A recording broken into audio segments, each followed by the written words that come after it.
So it's been another long hard season, only it's been slightly different this one, with a transfer embargo, nothing unusual, but also a points deduction, threadbare side, an inexperienced manager, as well as having no ground and having to play in that turd in the hole in Northampton, otherwise known as Six Fields. Although I still don't get to this day why they still call it Six Fields, when it's quite clear there's only one, and that's the one they play on. Yes, that's right, that same shit heap that's had about 3 waterlogged matches.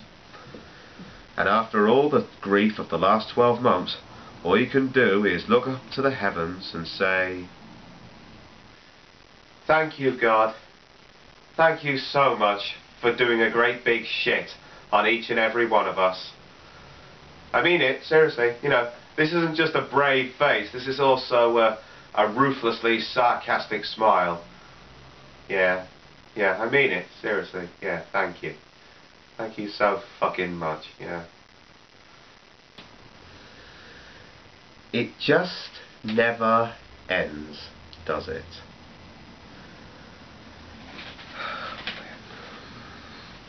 Anyway, moving on to the game. Went up in the car with some mates from Coventry, stayed in Coventry for the weekend. Usual standard in the pub, had a few, went off to the game. But unfortunately my mate Craig wasn't allowed in the ground with his flag due to the fact that he didn't have a fire certificate. And yet, as it's the last day of the season, it was fancy dress. And there was 2 lads dressed up as Elvis, and one of them had an acoustic guitar, you know, a real one. But nobody asked him for a fire certificate. You know, just how do they work it out? Really don't know. But anyway, moving on to the game. Well, keep it short and simple. There really is not a lot to tell. It had the atmosphere of a friendly. Both sides half the time not really looked like they couldn't be bothered. And what's worse of all, I missed our goal because I went downstairs waiting at the bar to be served. Yes, and in the second half, not a lot to tell apart from the 2 goals that we conceded. And both very poor defensive errors, something we've really got to sort out in the summer. I'm pretty sure Stephen Presley will sort it out. With the limited squad that he's had, he's done fairly well, so we can just hope for the future. But we will be set back again, as sadly we're going to have to say goodbye to Frank Musa and Callum Wilson, because it looks like they are going. But I don't blame them at all. They deserve to be playing in the Championship at least. Unfortunately, I can't say the same for Leon Clark, who turned his back on the club when he knew very well what he was getting into at the start of the season. At least the other 2 stayed on to the end to prove themselves. And I have no question, due to Leon Clark's attitude, he will be playing in League One again next season, even though Wolves are now back in the Championship. Yeah, so it's been the only thing that has really been the same as other seasons. This season is that as usual, we've frizzled out in the second half of the season, and it just gets very repetitive. I know I say it a lot, but of course I'm just doing what Andy Townsend does best, and that being state the obvious.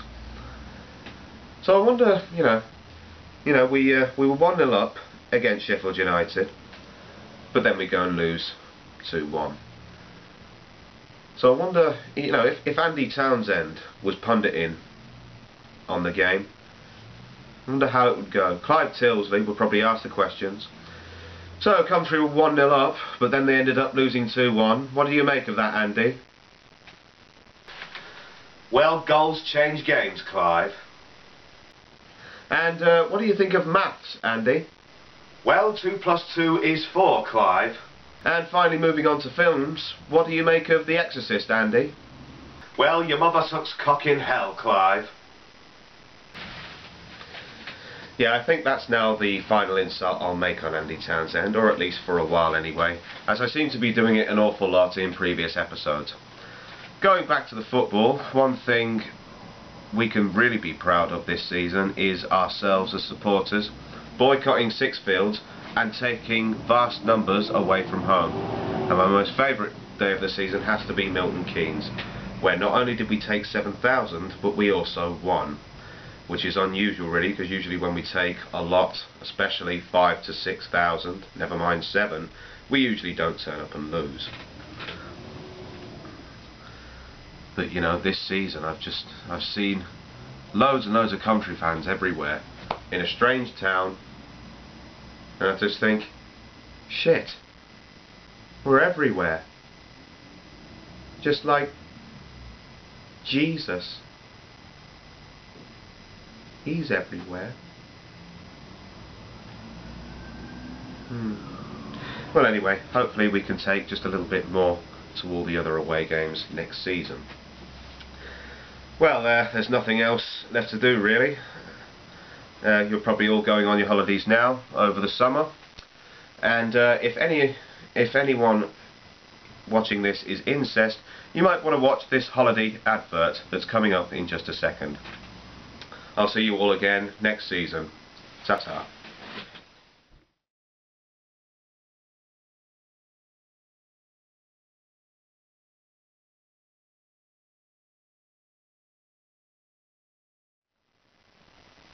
Are you incest? Alienated for your inbred opinions?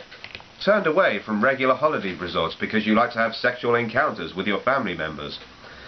Well, you don't have to worry anymore, as a new accommodation has come about where you won't be alienated, and for just £15 a night you can spend a limited amount of fun in the all-new Coventry Plaza Hotel, where the fun just never stops. Now, regular families have family get-togethers. Well, in this unique hotel you can have family get-with-each-others. The fun will just never, ever, ever stop. The Coventry Plaza Hotel, where happy holiday dreams become unforgettable, awkward, suppressed memories. 2 stars.